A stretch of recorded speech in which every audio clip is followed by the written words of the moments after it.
ফিরে আসলাম। দেখেন এখন আমি শক্ত খাবারগুলো কিভাবে দিই সেটা আপনাদের সাথে শেয়ার করি। এই দেখেন পেঁয়াজের খোসা, আদা রসুনের চোচা, এগুলো তো দিবই। বাগানে ফুল ফল ধরতে সাহায্য করে, সেগুলো আমি দিয়ে থাকি সবসময়ের জন্য। পেঁয়াজের খোসা ভিজায়ও আমি বাগানে দিয়ে থাকি, বলে থাকি এটি কিন্তু ড্রাগন গাছ, আবারও বলি। আর এই মাটিতে সব ধরনের খাবার আছে আমি বলতেছি, আর সেটা আমি এখন দিয়ে দিব যাতে ফুল আসতে আমার সাহায্য করে। মার্চের শেষেই আমার ফুল আসে, আর ওই জন্য আমি এই কাজটা করছি আর আপনাদের সাথে বারবার শেয়ার করছি। এরকম করে সবাই গাছে খাবার দেবে।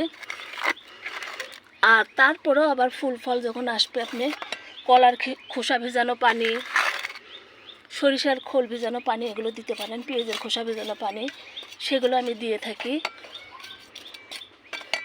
সুন্দরভাবে কিন্তু দিয়ে দিলাম, পাশেরটা দিইনি, হাজবেন্ড দিবে, যত আমি অসুস্থ বলতেছি। পাশেরটাতেও একইভাবে করব।